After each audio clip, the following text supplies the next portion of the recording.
예, 오늘은 우리가 요즘 근자에 들어서 칭에 관한 이야기를 하고 있는데요. 아마 어떤 분들은 그렇게 말씀하실 겁니다. 뭐 성경 얘기 안 하고 뭐 이상한 소리 하느냐. 절대 이상한 소리가 아니에요. 우리가 왜 하나님의 은혜를 깊이 있게 알지 못하는가? 우리가 하나님의 은혜에 깊이 들어가지 못한 이유는 죄에 대한 심각성을 우리가 인지하지 못하기 때문에 그렇습니다. 우리가 하나님 앞에서 어떠한 자이며 그 받은 우리 죄가 어떠한 것임을 정말 깨닫게 되면 내가 주 안에서 의롭다함을 입은 것, 이 구원함을 받은 것이 굉장히 큰 은혜가 되는 거예요. 신앙생활이라고 하는 것이 참 하나님께서 나를 구원하신 것에 대한 그러한 감사, 이게 없으면 사실 뭐 신앙생활 할 수는 있거든요. 그런 거 없어도 교회생활 가능하고 봉사활동 가능하고, 그런데 그렇게 해서는 정말 이 신앙이 깊이 있게 들어갈 수 없습니다. 오늘날 이 많은 크리스찬들이 어떤 체험적 신앙들을 중요시합니다. 체험적 신앙이 중요하긴 한데 여기서 말씀하는 체험적 신앙이라고 하는 것은 뭔가 눈에 보여지는, 그래서 우리가 교회적인 어떤 말씀을 전해도 말씀 어떤 교리적 이런 거는 따분하고 어떤 뭔가 열정적이고 뭔가 화끈하고 하다못해 기도를 해도 주여 삼창을 외치면서 큰 소리 기도하고 이런 외적인 것이 어떤 신앙의 참된 모습처럼 보여주기 쉽다는 겁니다. 그런데 정말 중요한 것은 그런 온전한 체험을 이루기 위해서는요, 이런 교리적인 것이 반드시 뒷받침돼야 됩니다. 우리가 하나님 앞에서 의롭다 하심을 입었다라고 하는 이 깊이가 우리 가운데 충분해야 되는데요. 오늘 갈라디아 4장 오늘 읽었던 21절에서부터 31절까지의 내용을 보게 되면 딱 대비되는 두 개의 단어가 있습니다. 바울은 이 아브라함의 두 아들 이스마엘과 야곱이죠. 이스마엘과 야곱의 그 어머니였던 하갈과 사라에 관한 이야기를 하면서 지금 이 종과 자유에 대해서 이야기하고 있습니다. 종의 자녀와 자유한 자녀의 자녀. 결과적으로는 우리가 율법 아래 있지 않고 우리 모든 율법으로부터 자유함을 얻은 자유하는 자의 자녀들이라, 그 이야기를 하고 있는데요. 오늘은 특별히 이 칭의를 얻은 상태, 우리가 하나님의 의롭다함을 받은 그 상태가 어떠한가라고 하는 것에 대해서 한번 살펴보려고 합니다. 오늘 그 나눠진 프린트를 보시게 되면 칭의 상태가 뭐라 그랬습니까? 칭의 상태는 이제 자유입니다. 자유. 그래서 우리가 하나님 앞에서 의롭다함을 받았다라고 하는 것의 그 증거적 삶이라고 하는 것은 그 얼마 전에 그 누리호 우주선 발사하지 않습니까? 우주 영역으로 나가게 되면 더 이상 지구가 잡아당긴 힘이 미치지 못하기 때문에 우리가 뭐 TV 같은 데서 보게 되면 우주선 안에서 뭐 자유롭게 움직이죠. 뭐 붕붕 떠다니기도 하고, 우리가 이 자유함이라고 하는 것이 마치 그와 같은 겁니다. 더 이상 이 세상이 나를 끌어당기지 못하기 때문에 거기서부터 자유함인데, 이 칭의를 말함에 있어서 자유는 두 가지 방향으로 무엇으로부터 자유인가, 또 무엇을 향한 자유인가, 이 두 가지를 생각을 해야 되는데요. 먼저 이 동그라미 1번을 보게 되면 무엇으로부터 자유라고 그랬습니까? 율법의 저주에서의 자유입니다. 저주로부터의 자유.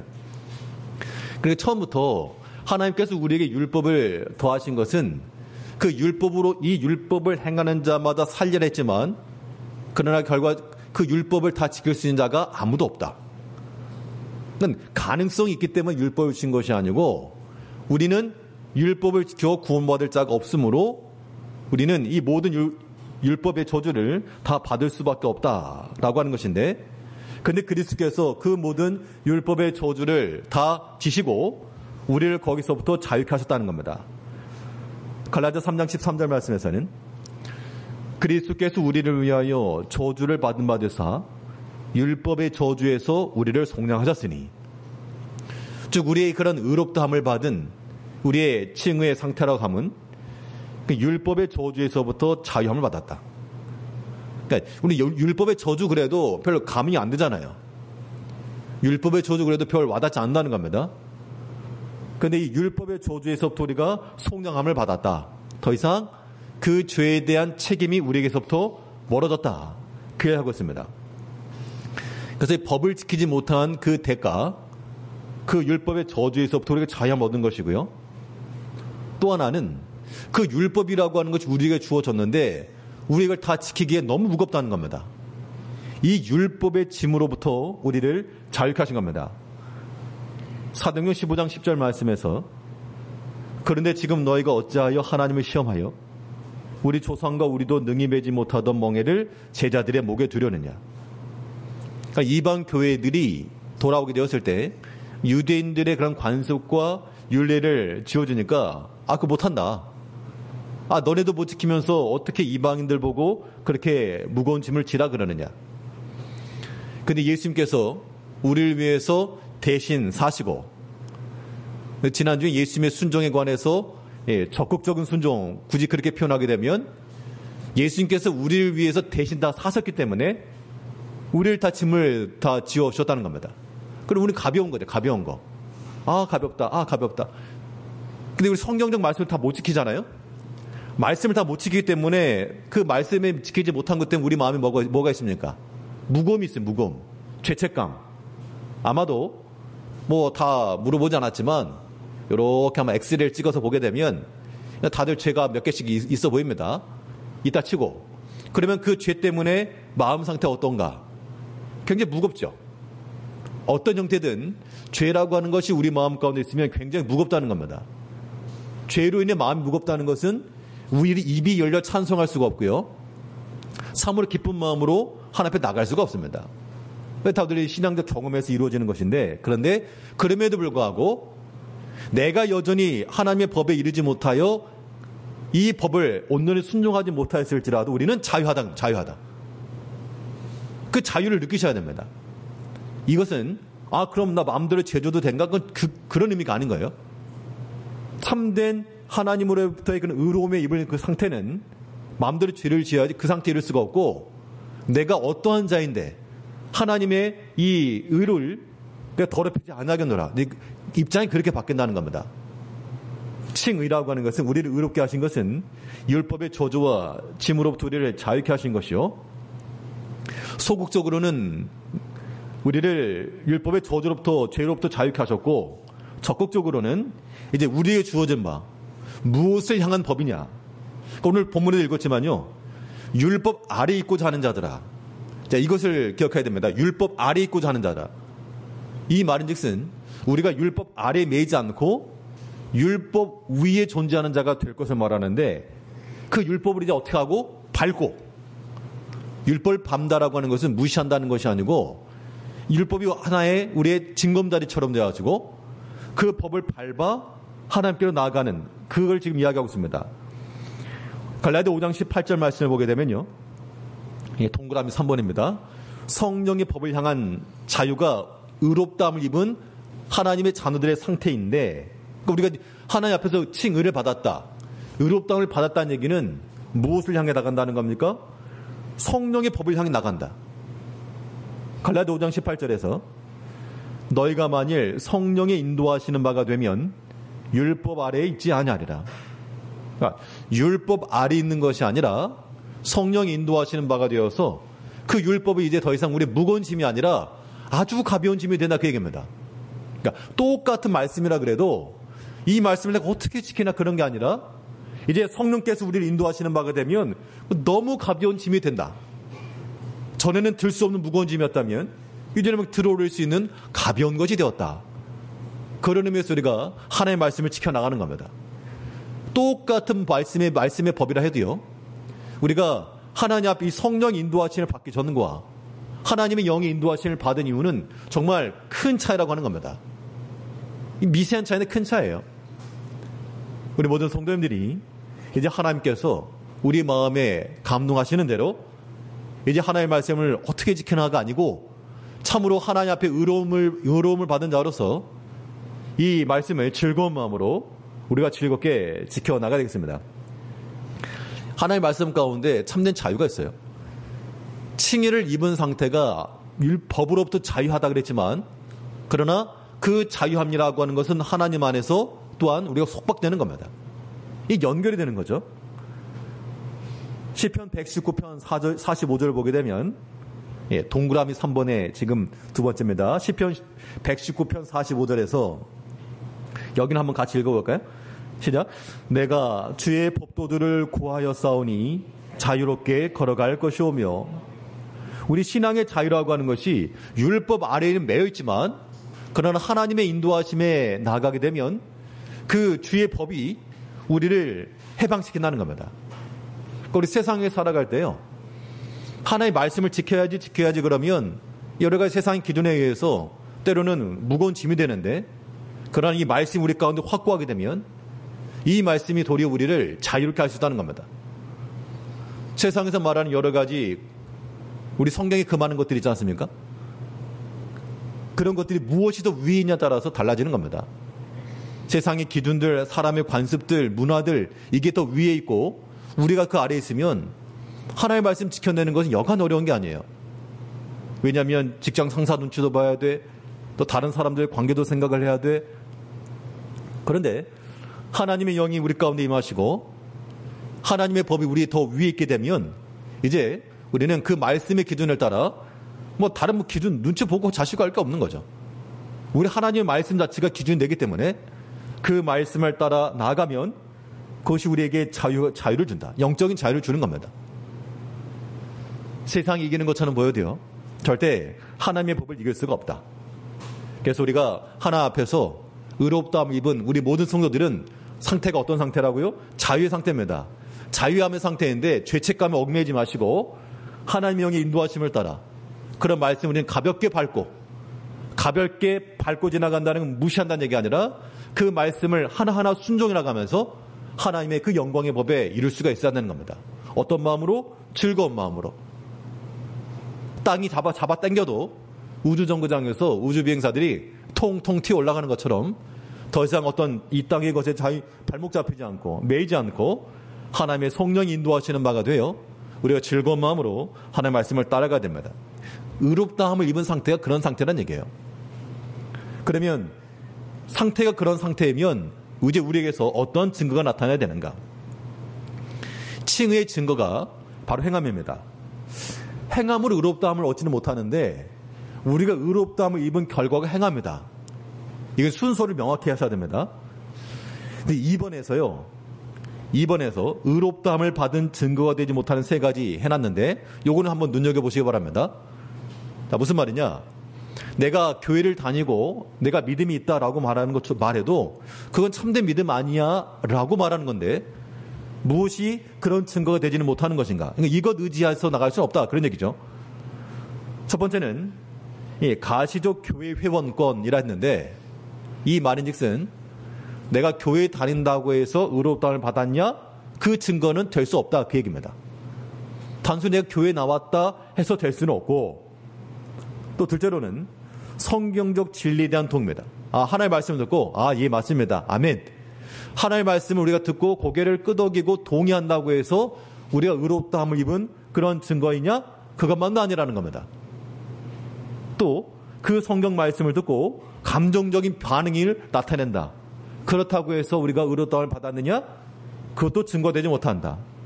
그 근거로는 야고보 2장 19절에 보니까 내가 하나님은 한 분이신 줄을 믿느냐? 잘하는도다.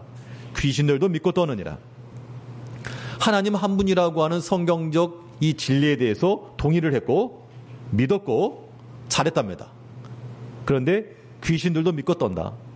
무서워하고 하나님에 대한 그런 감정적 반응에 대해서 그것은 귀신도 그렇게 한다. 여기서 말하는 이 야고보서에서 말씀하고 있는 바는 이 야고보 2장 24절에서 이로 보건대 사람이 행함으로 의롭다 하심을 받고 믿음으로만은 아니니라. 자, 그래서 종교개혁자들에게 있어서 이 야고보서는 이 지푸라기 서신이다. 특히 루터가 그랬죠. 우리 믿음으로만 구원 얻는데 믿음으로만 아니고 행함으로 의롭다함을 받는다 그랬답니다. 그래서 이것이 이제 어떤 충돌되는 거 아니냐 했지만 이것은 이 용어를 쓴 용례가 다를 뿐이지 의미상으로나 그 내용상으로는 바울과 야고보 두 사도 사이에 차이가 없이 일치가 되는 겁니다. 여기서 단지 그 단어가 쓰여진 단어의 그 의미가 조금 달랐을 뿐인데요.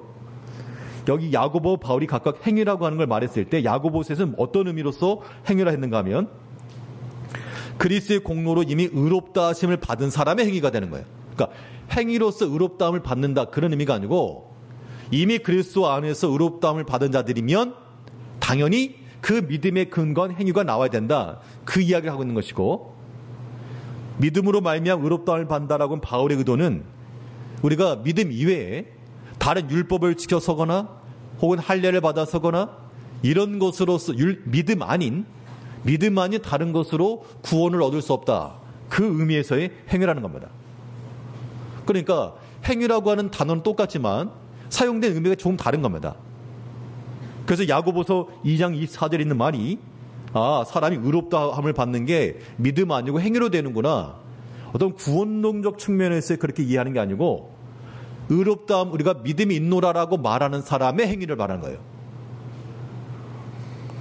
믿음이 있노라라고 말하면서도 너는 믿음이 있다라고 말하면서 그 행위가 합당치 않다 그 얘기이기 때문에 참으로 믿는 백성들에게서 나타낼 행위라고 하는 것 이것은 우리가 의롭다함을 입은 증거로서의 행위가 맞는 거죠.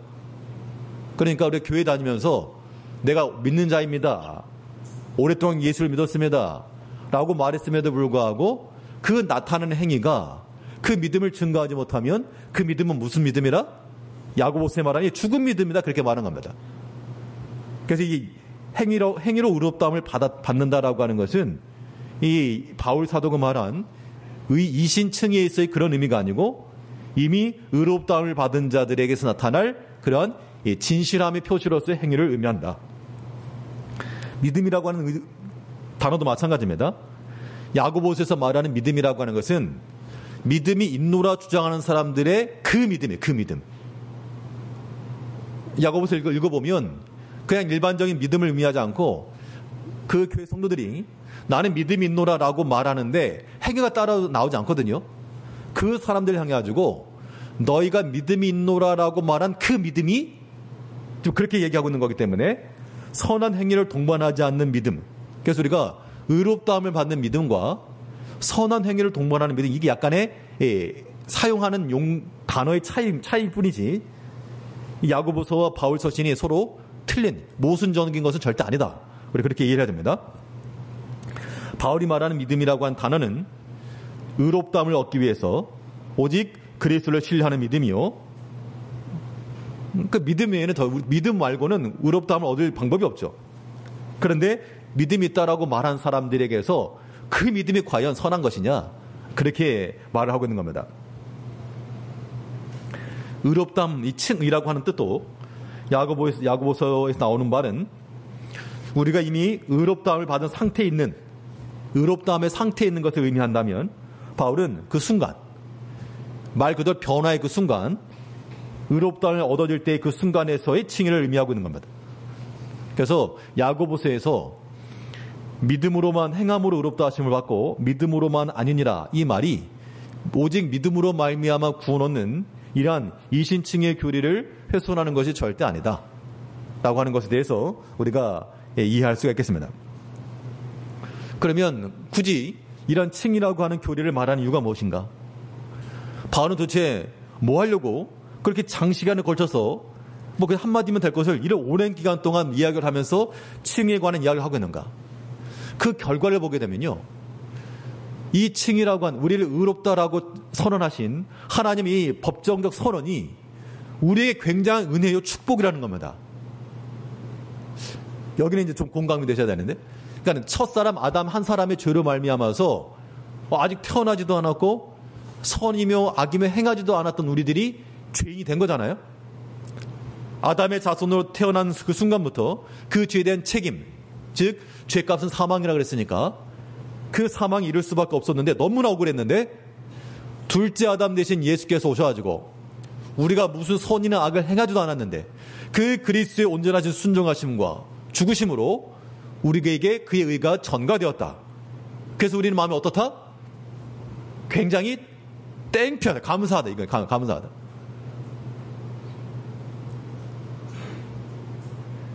우리 신앙적 측면에서 예수님께 참 감사하는 마음이 들어야 됩니다. 들어야 돼요. 그러니까 이 사람에 따라서요. 그러니까 예수님에 대한 신앙 고백이 있어서 그러니까 우리 일반적으로 예수님 감사합니다라고 하는 그런 분도 있고 참으로 진실된 마음으로 정말 감사한 거네 이렇게 깨달아주고 말하는 경우가 있어요. 근데 이건 정말 큰 차이라는 겁니다. 이걸 깨달아야 됩니다. 이거를 어린 아이 학생들이 되었건 우리 노년이 누가 되었건 그냥 예수님 감사합니다 정도가 아니라 왜 감사한 건데 왜?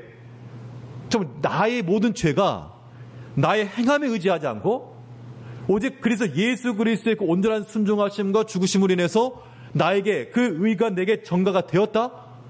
예수님께서 죽으심이 나에게 의가 되었다. 너무 고마운 거잖아요. 그래서 우리가 예수님께 감사한 겁니다. 예수님 감사합니다. 너무 감사합니다. 그것이 우리의 신앙생활을 가능케 하는 거예요. 그러니까 우리 마음이 어떤 거죠? 그러니까 즐거운 거죠. 그러니까 가볍다는 겁니다. 그러니까 뭔가 끌려가지 않고 즐거운 마음으로 우리가 하나 앞에 믿음 생활을 할 수 있다 그런 얘기죠. 이것은 깨달은 자들만 얻는 그런 축복입니다. 우리 모두가 지식적으로 알고 있어도 묵상하시면서요. 내가 무슨 성도님께서 뭐 좋은 일 해야지만 구원받는 게 아니란 얘기예요. 성경 많이 읽고 봉사 많이 하고 내 같은 남들 섬겨주고 그래서 구원 얻는 게 아니라는 겁니다. 여전히 정말 개떡 같은 나 사시는데 나의 행실을 보자 하면 정말 부끄럽게 짝이 없는데 이걸 보지 않으시고 오직 그리스도의 순종과 그의 죽으심이 우리의 의가 되었다. 하나님께 그것만 보신다는 겁니다. 그러므로 그 은혜를 받은 우리들은 하나 앞에 할 수 있는 딱 한마디 말씀. 지난주에 그 판결 보셨잖아요. 그 $40 탕감받은 사람이 뭐라 그랬습니까? 영어를 못해도 그 한마디는 알잖아요. Thank you very much. 감사하다고요. 우리가 $40만큼의 그런 감정적 동의가 안 되실 몰라도요. 우리는 영생을 살아가는 사람들이고 또 우리가 육신의 가운데 이 땅 가운데 살아가면서 하나님을 믿는 이 믿음의 깊이 참 하나님께 나의 모든 죄를 다 용서해 주셨다. 우리 이제 하나님의 은혜로 사는 백성들이죠. 그렇기 때문에 그 큰 은혜를 받은 만큼 정말 작은 것에 사소에 얽매이지 마시고요. 사소한 것에 얽매이지 마시고요. 비본질적인 것 때문에 마음에 상함받지도 마시고요. 참으로 하나님을 향한 그 즐거운 마음, 감사한 마음. 그러니까 저도 이제 자녀들이 있는 그 부모이다 보니까 만일 우리 아이들이 어떤 어려움이 있었는데 누가 좀 도와주었다. 그게 정말 큰 유익을 받았다. 굉장히 고마울 것 같습니다. 볼 때마다 인사할 것 같습니다. 고맙습니다. 우리가 하나 앞에 모든 죄악 가운데서 구원을 받았습니다. 하나님의 은혜 가운데 들어갔다 그 얘기잖아요. 그에게 속한 모든 아름다운 것도 우리가 얻을 수 있는 거예요. 어떻게 하면? 구하면. 안 구해서 그렇지. 그러므로 우리가 하나 앞에서 참으로 우리 심령 속에 하나 앞에 감사하는 마음, 그 찬송하는 영성, 노래하는 마음, 그 마음이 있어야 돼요. 그것이 이제 그 칭의가 준 우리 유익인데 하나님과 더불어 뭘 누린다? 화평을 누린다. 동그라미 1번이에요. 칭의 의롭다움을 받은 자 우리들에게는 어떠한 유익함이 주어지는가? 하나님과 화평을 누린다는 겁니다. 로마서 5장 1절 말씀에서 그러므로 우리가 믿음으로 의롭다 하심을 받았으니 우리 주 예수 그리스도로 말미암아 하나님과 화평을 누리자. 우리가 본질상 하나 앞에 이룰 수 없는 자들이었어요. 그런데 이제는 하나님과 어깨동무를 하라. 화평을 이룰 수 있다 그 얘기입니다. 이것이 하나 앞에 의롭다함을 받은 우리들의 그런 특전이고요. 또 하나 앞에서 영광을 바르고 즐거워하는 자가 된다. 로마서 5장 2절에서는 또한 그로 말미암아 우리가 믿음으로 서 있는 이 은혜에 들어감을 얻었으며 하나님의 영광을 바라고 즐거워하느니라. 하나님의 영광을 바라고 즐거워한다. 하나님의 그런 지키심과 보호하심 있는 자들은 여러 가지 시련과 고난의 무게 또한 능히 감당한다는 겁니다. 로마서 5장 3절 5절에서 다만 이뿐 아니라 우리가 환난 중에도 즐거워하나니 이는 환난의 인내를, 인내는 연단을, 연단은 소망을 이루는 줄 알미로다. 소망이 우리를 부끄럽게 하지 아니함은 우리에게 주신 성령으로 말미암아 하나님의 사랑이 우리 마음에 부은 바 됨이니. 그러니까 하나 앞에 의롭다함을 받은 백성들은 하나님과 더불어 화평함을 누리고, 하나님과 화평을, 하나님과, 이 말의 의미를 이해하시겠습니까? 하나님과 화평을 누린다. 하나님을 즐거워한다. 언제든지 든든한 지원군이 되신다. 그러므로 우리가 환난 중에도 무엇하나니? 환난 중에도 즐거워하나니. 정신 나가서 그런 게 아니고 하나님이 보시고 하나님이 하시고 하나님이 언제든지 내 편이 되어주실 것이므로 우리가 환난 중에도 즐거워하고, 이것이 우리 신앙의 삶의 실제라고 하는 겁니다. 우리가 하나 앞에서요, 우리가 의롭다함을 입었습니다. 그 의롭다함을 입은 것은 우리 어떤 선한 행위나 어떤 믿음을 지켜서가 아니라 오직 예수 그리스도께서 누구를 위해서? 나를 위해서. 그렇다면 나를 아신다는 얘기잖아요. 예수님 내 이름을 아신다는 거 아닙니까? 우리 이름 다 아신다고 불러주신다고요? 우리 형편과 사정 모르실까요? 아신다는 거죠. 그 마음 속에서 우리 주님과의 개인적인 친밀함, 이 관계가 우리 신앙생활의 전부가 되겠죠. 이 한 주 동안 또 살아가시면서 우리가 다른 걸 떠나가지고 하나 앞에 우리가 하나님께서 우리를 의롭다 인정해 주시고 또 하나님과 더 화평할 수 있는 길을 열어주신 것만큼 이러한 믿음의 길 걸어가야 됩니다. 오늘 갈라디아서 이 4장 한 구절만 보면요, 30절에서 그러나 성경이 무엇을 말하느냐? 여종과 그 아들 내쫓으라. 여종의 아들이 자유 있는 여자의 아들과 더불어 유업을 얻지 못하리라 하였느니라. 이것은 우리의 육체를 따라가는 자들이 되어서 안 될 것을 말하고 있습니다. 이스마엘이 비록 아브라함의 자녀였으나 그러나 이건 육체를 따라가는 자들, 그 종과 그 아들을 내어 쫓으라. 이거 이제 비유로 설명하고 있는 것인데요, 우리가 성령을 따라 사는 자들이 육체를 따르는 자가 성령을 따르는 자를 박해한다 그랬으니까 우리가 이 한 주 동안에 육체의 모든 기회를 따라 살지 마시고 이 모든 것을 다 성령을 따라가는 그런 기회를 삼고, 비록 환난 중이라도 뭐 하시고? 즐거워하시고. 왜냐하면 환난이 인내는 연단이 소망을 만들어내기 때문에 이제 우리를 구원하신 그 하나님의 그 구원하심 속에서 우리 참으로 기쁜 마음과 즐거운 마음으로 하나님과 화평하며 즐거워하며 믿음 생활에 나가시는 성도님들 되시길 바라겠습니다. 기도하겠습니다. 우리가 태어나기 전부터 우리의 선